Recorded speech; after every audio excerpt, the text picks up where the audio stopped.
Thank you. Thank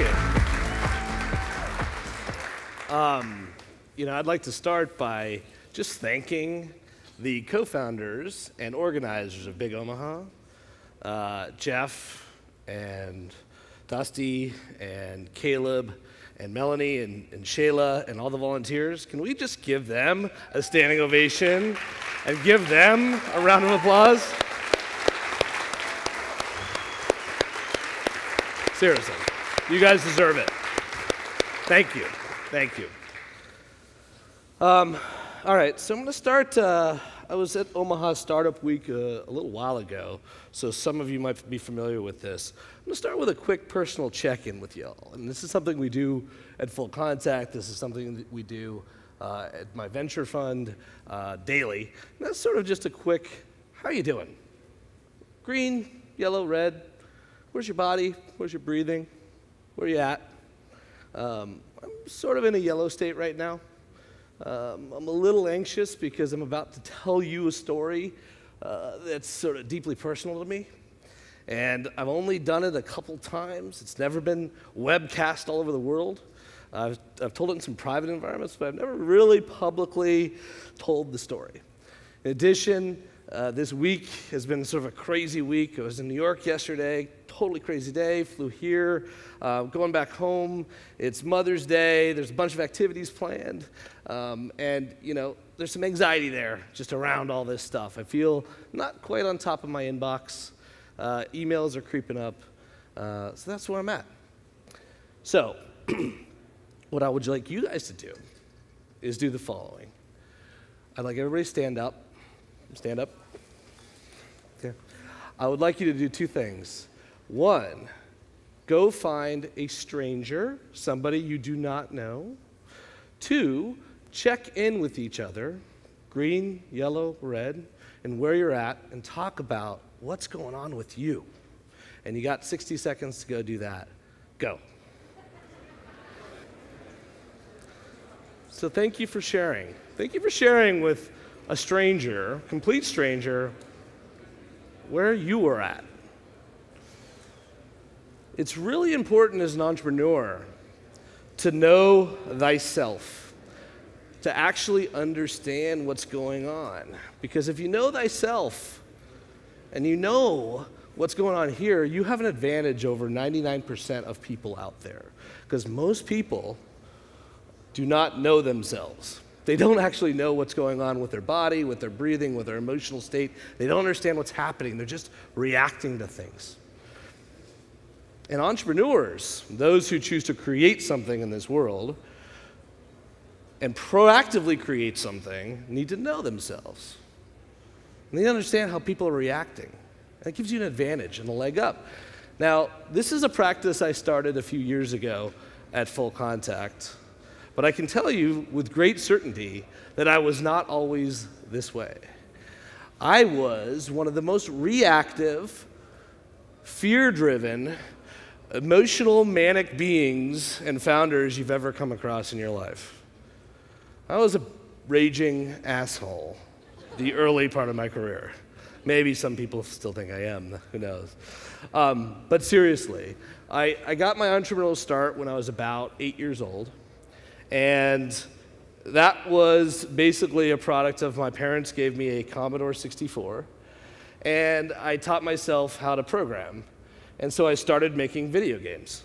And they were basic video games in terms of just literally programmed in BASIC, but also like role-playing games. And my first game was called The Great Balloon Chase, and it was about the invention of the hot air balloon in France and the mystery surrounding that and the chase to figure out what this thing is. And I sold copies for like 10 bucks a pop on 5 1/4-inch floppy disks, right? Remember those? And this was in Bozeman, Montana, which wasn't at that time known for its tech scene. And that was my first start in software. And I just sort of kept fiddling with software, and creating games, selling them. I started consulting for people, creating custom programs. I remember my dad actually hired me at his company to translate a French livestock piece of software into English, right, by hacking the assembler. Things like that is how I got my entrepreneurial journey. And then, sort of entered high school, puberty took hold, and then I really got my start into something big, something huge. This was 1993. It was porn. Yeah, little known story. If my wife is watching right now, I'm not sure she knows this. Oh boy, okay. So, has anybody ever been on a BBS? Raise your hand. Oh man, whew, okay. So back in like 93, there were bulletin board systems. And these bulletin board systems were things that you dialed in with your modem, and they were essentially hosted sort of terminal programs. And you could post files, you could post messages, things like that. And essentially you could dial up to these things, and there was this sort of group of like porn BBSs. And as a 14 or 15-year-old kid, it was really awesome to be able to dial into a bulletin board system and actually log in and put in a fake credit card number, because you could actually download a credit card number generator, plunk it in, and download all the porn you wanted. It was awesome. All right. The thing is, in those days, the credit card numbers were not validated for another couple days. So they were like, it took like 48 hours to validate the credit card number and process it manually. So I would basically go on, download as much porn as I could get, and then my account would get yanked a couple days later. But here's what I did, is I took that porn and essentially compressed all the JPEG files, put them on then 3.5-inch floppy disks, okay? But what I had, and this is the Windows 3.1 days, remember? What I had was I created a game called Skiing that was basically like this Windows 3.1. Oops, hold on. I lost my mic. So, that might be fate telling me I shouldn't tell you this story. So, I had, it was Windows 3.1 days, right? And so that was the era which you had sort of the family computer, right? And Dad might play solitaire on it. I created this game called Skiing. And essentially this game, you could install it on your Windows 3.1 operating system and install the game Skiing, and you launch it, and it's just like a skiing game, and a skier sort of goes down and races between trees, and it's just sort of a fun game. You get points. Totally legit game that you could play. But if you hit a special command sequence, like Control-Z, and then it would prompt for a password, then you could type in stars, S-T-A-R-Z-Z-Z. When that happened, there's the porn. So what I did was embed about 10 images per floppy disk, because it was about 1.44 megabytes per floppy disk. You could cram about 10 porn photos onto that game, okay? And I sold that porn as a subscription to my fellow classmates in high school. And we distributed it via a secret locker where people would put in money, okay, and put in their locker number, all right, and then they would receive a porn drop-off. It was $15 a disc, and I had weekly releases.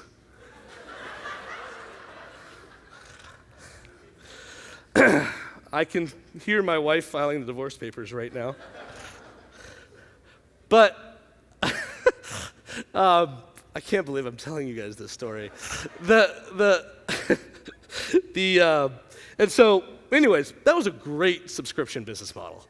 My cost to actually acquire the content was 0 because it was fraudulent. And my delivery cost was basically the cost of goods sold for the discs, which kept going down and down and down. So I'd bulk buy discs at Office Max at like $200 a pop, and it was starting to get really ridiculously inexpensive. And then one day, I made some fatal errors. So, I didn't have a computer in my room. It was the family office, and so as a 15-year-old kid, let's just say you wanted some hard copies of some of this content in your bedroom, and I think it's fate telling me again that I should not tell this story, but so essentially I'd print out some copies on the family printer, and one day I totally forgot that the family printouts were on the printer. And, I think I went to play golf or basketball or something like that. I can't remember, went to school. And then, my dad, when I got home, said he needed to talk to me. And I was like, okay, cool, what's up, Dad? He's like, he showed me the porn that was on the printer, said, your mother found this. She had a heart attack. Knock this shit off. I was like, okay, Dad. All right, fine. Of course I didn't quit. Nobody quits. You're a 15-year-old kid slinging porn. Yeah, strike one. So a few months later, I made another mistake, and that was I left a floppy disk in the family computer disk drive with the raw, unencrypted image files. The next day, I realized this, and I raced home and said, oh my gosh, I forgot this disk.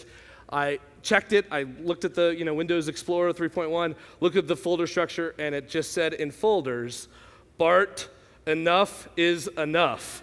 My dad had found it, erased the files, and replaced it with a little message to me. I didn't want to find out what strike 3 was, so I stopped completely the porn distribution business. And I said, okay, I'm going to go legit. And so I went to get a job, and I went and got a job selling computers at Office Max. And at Office Max, I was 15 years old, selling computers, and so, very entrepreneurial, learned how to hustle, learned how to sell. Like, these are the days when Office Depot and Office Max were really competitive. And I learned pretty quickly how to use the computer system at Office Max. And essentially, what happened was, we'd always get these these customers come in with their advertisements, and we had this policy to match prices. And so you'd say, well, okay, they show me an advertisement for a particular model, like a compact or something like that, and say, okay, well, I'll match the price. And essentially, it was always interesting when I keyed that into the system, and it showed me these gross margin numbers, and they were always negative. It'd be like, we're losing $300 per unit that we're shipping, but we have to match this price. But I learned that I could just adjust the price. There were no controls whatsoever to whatever I wanted. So that, that's interesting. I can actually just set the price for whatever I want? Interesting. So, and I realized I was rewarded, quote unquote rewarded, for how many units I sold in a day. So I'm thinking, all right, so I can change the price to whatever I want, and I get rewarded based upon how many units I sell. All right. So over time, I got to be known as the kid who would basically sell you a PC for almost nothing, right? I would just go in and say, they'd be like, hey, how about $100? I'm like, sold, let's go, right? This didn't end well for me at Office Max. They fired me a few months later. Once they figured it out, it took them like 3 months, really, to figure out what's going on here. Who's this sales rep with all these high numbers and low dollar amounts? But that was actually a good thing, because when they fired me, I realized, yeah, making the $4.75 an hour wasn't actually that thrilling anyways. So I actually went into business with a couple friends, and we started a company called PC Consultants. And PC Consultants was what it sounded like. We took out advertisements in the local paper, and we would come to your house, we would install Windows 95 for you, we would repair your memory, we would replace your hard drive. Basically, anything that was fucked up with your computer, we would fix for 20 bucks an hour. And, you know, as a high schooler, 20 bucks an hour was like, holy cow. Wow, this is difficult. Okay. Yeah, can I? Can you hear me? Okay, cool. So, you know, as a high schooler, that was really good money, and we were making a lot of money. And one of my partners' father actually ran a real software company, and he sort of met us, and he's like, "What are you guys doing?" And we're like, "Yeah, well, we're doing this and this," and we started building websites for real estate guys and gals in the industry. Realtors always like, you know, wanted to have a website presence. This is '95. These are Internet Explorer 2.0 days and Netscape Navigator 2.0 and 3.0, so really early in the internet. And so we basically decided, you know, my friend's father decided to acquire our company. And I was like, oh, this is pretty cool. But basically the offer was you guys just get steady paychecks. And so that was my first exit. I was officially acquired, learned a lesson there. But you know, joined this software company and this consulting company. I was like, oh, cool, they actually know what they're doing. And, you know, it was really interesting because my friend's father, his name is Kurt, became a mentor to me, basically. And he taught me the ropes of business and taught me the ropes of software and taught me the ropes of consulting. And he told me very early on that the way to stay in business, the way to really succeed in business is to never, ever focus. His lesson was, take any job you can. Any consulting gig, any paying customer, because he had the strategy document he put together. He said, who are our target customers? Anybody that will pay the bill. Okay, cool. I didn't know anything. I was 16 years old, right? So it's like, all right, we're just going to go after different clients with whatever they want to build. So over time, we built all these different software products, right? Things for the mining industry, things for the logistics industry, things for the defense industry. You know, over time, it's like we had like 13 different software products that we had the IP license rights to, that then we had to maintain for these customers, and we would slowly charge them more and more per hour. So I learned about the lucrative business of software maintenance. And over time, I worked with this company. They made me a full partner when I was in college, and essentially I traveled the world just growing this business. And we went through ups and downs. We had a couple joint ventures. We had a couple mergers that we had to undo. With some really interesting stuff go on. 100% bootstrapped, no external capital whatsoever. Grew this company, and then almost 12 years to the day ago, I went into Kurt's office, and you know, I just said, look, man, like you're 55 years old or something. I'm 25. Like, you deserve retirement. And you deserve to just live your golden years out. And he said, you know what? You're actually right. I said, good. Get the fuck out. And he actually said, he took that a little tough, but he said, yeah, you're right. I actually do need to leave the office. I need to let you, Bart, lead the company. And we were probably about 100 employees at that time, operating in a couple different countries and everything else. So there I am, basically effectively the CEO of this business when I'm 25 years old. And so for the next 4 years, 4 or 5 years, I basically kept growing this business, right? And that was through the 2008 financial crisis and the collapse and everything else. Just kept grinding away. And I was traveling like literally 310 days a year. Essentially just putting out fires, selling deals, project managing, maybe coding. Like, it was actually quite insane if I look back on it. And I had all this energy in my 20s to do this. And then, exactly 7 years ago, today, actually, I was thinking about it. It was actually 7 years ago today. It was a Monday morning, and I got in the office, and I was just hanging out, and I remember it very distinctly. My general counsel walked into my office, and he said, "Get ready for some shit."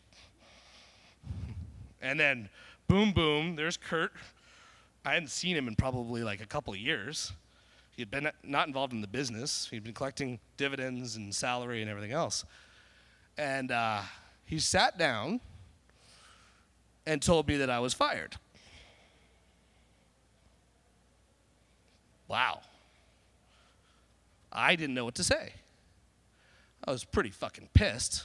I was pretty fucking angry. And he said something to the effect of, I can't even remember, but it was something to the effect of, you'll be given an option to, buy your stock. And I said, I don't want to fucking have any stock involved in any company that you fucking own, or something like that, something totally asshole-ish. And he said, "Get the fuck out." I said, "Fuck you," just like that. And the company that I'd worked literally my entire formative life to build, I was ousted. If any of you have ever seen that particular episode of Entourage where Ari gets fired, I lived that day, okay? The first thing I did was get in my car, call up a couple attorney buddies of mine, and said, "I'm suing him for everything he's worth." The next thing I did was get home and drink a bottle of vodka. And I don't think I realized until many years later how much my sense of self-worth was tied up in my role as the leader of that business. It was everything to me. It was my entire identity. I'd meet girls at bars and give them my fancy card because I was proud of that title. It was all I would talk about. It was all I would think about all day, every day. And it was, at the time, I was devastated, I was depressed, I was drunk. I didn't want to live anymore. The only thing that made me want to live was to sue the fuck out of Kurt. And I was fortunate to have met some really, really nasty attorneys. You talk about attorneys, send a threatening letter. They're like, nah, let's just sue him. And we sued him 7 days later. No letter, no warning, dropped the bomb on him. Through the course of a long period of time, about a year, we just got embroiled in this lawsuit. And it was nasty, and it was mean, and it was ugly. But here's the thing. The company had about $1 million of my money. And they had loans that I had given the company because we always would flush out the profits of the business and then loan it back and do all these insane things. The company also had a lien on my house. So I was tied up in this business. Even though I was a minority shareholder, I couldn't extract my value. It was rough. It was hard. And so I talked to my attorneys about, what do I do? What do I do?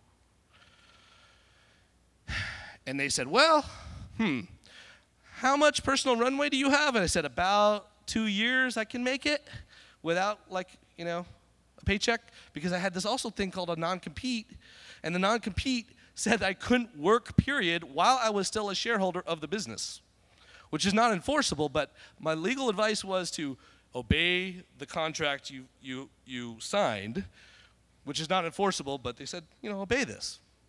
So what I did, my lawyers looked at me and said, okay, how about you go to grad school? I said, oh, okay, and just take out a bunch of student loans to go to grad school. I said, okay. And I'm like, okay, so that's an MBA. I'll go to get an MBA. That's sort of interesting to me. That'll take a couple years. And my lawyer said, yeah, but the lawsuit might last 3 to 5 years. So I said, okay. They're like, yeah, so our plan is MBA, then you can take out more student loans and get your law degree after that, just more student loans, while this lawsuit is playing out, because you can't work. And I said, oh, shit, okay. So I went to grad school, started getting my MBA, and in grad school, I met my wife, Sarah, who's now my wife. And one night, early in me and Sarah's relationship, I got an interesting peek at her Outlook contacts. Now, I don't exactly remember why I was looking at her Outlook contacts, but the point is that I was, and they were immaculate and they were perfect. They were the most unbelievable contacts I've ever seen in my life. They had photos, they had kids' names, they had spouse names, they had detailed notes. And I said, I want to get my contacts like that. How do you do it, Sarah? She's like, I just sort of keep them up to date by hand. And she had a few hundred of them. But I said, well, I've got like 5,000 contacts. And, by the way, because I got fired and all my contacts were in Outlook and LinkedIn and Facebook and some shitty CSV files, and I'm now using a Mac, like I really am having difficulty transferring the data over. I don't know how to even sync the data over, and I don't know how to pull the data in from everywhere. How do I get my contacts like that?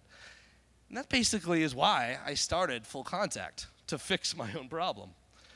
Hey, I got fired, and my contacts were not backed up. And, hey, all this data I'd love to have to rebuild my career.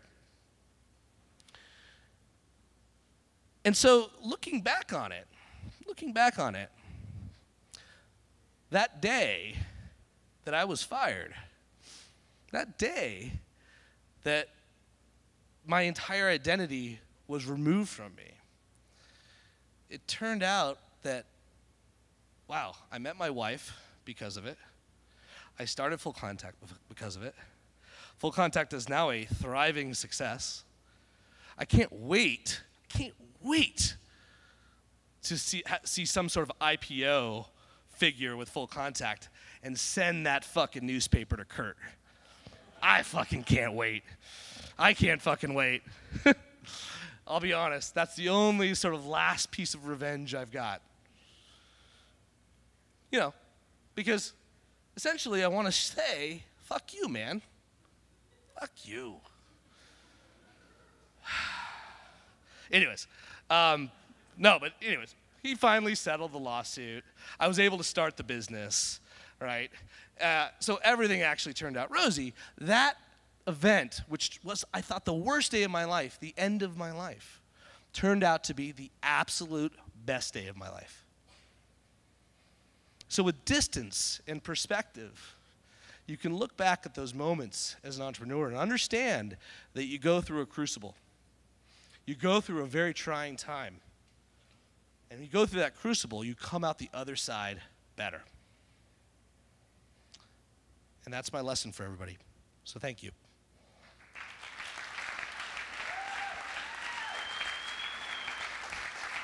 Thanks so much, Bart. You got time for a quick question?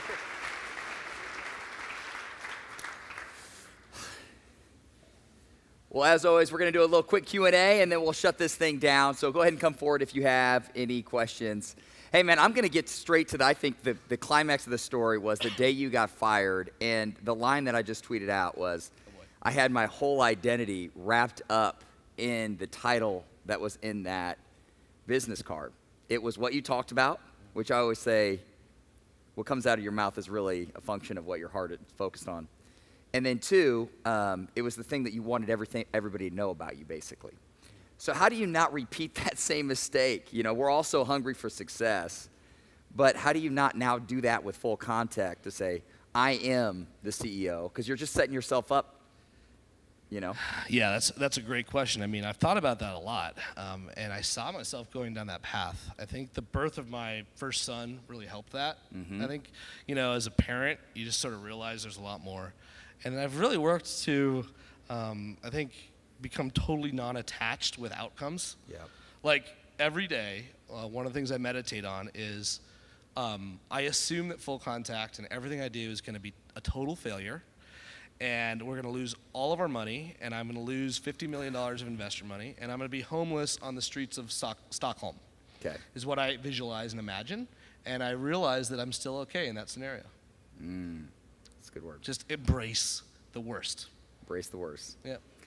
Super motivation. So basically burn the hell out and embrace the worst. Two great lessons from John and Bart to say.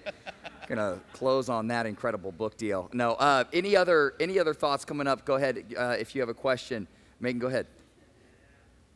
I'm always good for a question. What I used to do is download GIFs of pornographic illustrations, and then that took all night, and then I would print them on a dot matrix printer, which took about half an hour, and then I would give those in trade for things I wanted to like first and second graders, which is where I was at the time. But and now you, of course, having a son. Do you have the one son? Yeah, one son. Yeah. Well, I hope he pays that forward to you. But I wanted to ask you. That's called hustle. That's why we're all here. Right. This is good. I didn't know. I feel not alone all of a sudden. Thank you. No, I'm with you. Does anybody else have a porn ring business? Oh, he's got a hand there. Got a hand there. Oh my God. I wanted to ask you.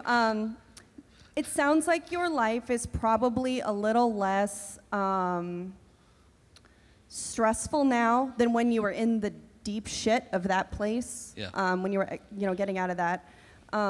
What is the most stressful thing in your life right now, and how are you managing it? Some lesson that maybe we can take. Yeah, it's actually not work at all. It's probably just trying to be a great husband. That's probably the most stressful thing. Because I feel like, me and my wife have talked about the dynamics of, okay, now's the time to really devote some time to the businesses you run and that sort of thing. And we've intentionally made that decision, and now it's like it takes away quality time with her, and it takes quality time with my son, and that's the most stressful part of saying, okay, how do I balance that? How do I get some good time? We've agreed to, okay, every 5 years we check in with each other and say, are we ready to do this for another 5 years? And we're about 2 years into this 5-year cycle. That's actually the most stressful part. It's not actually the work part. Yeah, I think what you're touching on is the thing that I think everybody in this room probably does. We have relationships that we cherish, and then something that we're extremely passionate about. So who wins every day on the schedule functionally, right? Because you're going to pay the price on it at some point. And so, absolutely. Hey, well, thank you for being so honest, so real. I feel like you just ripped open, didn't hide behind a resume, and said, dude, this was the worst day of my life and the worst parts of my story. And I guess if you love to run porn rings, I guess you're inspired. But anyways, I think that's what you did today, and it was super helpful. And I think you're wrestling with the kind of questions we all wrestle with. What is my identity? What's it going to cost? How do we maintain relationships? How do we also build something that's successful? All of those things are running through all of our worlds. So thank you so much for speaking. Big Omaha, will you guys say thank you guys so much for Bart? Thanks, guys. Appreciate it. Appreciate it. Yeah.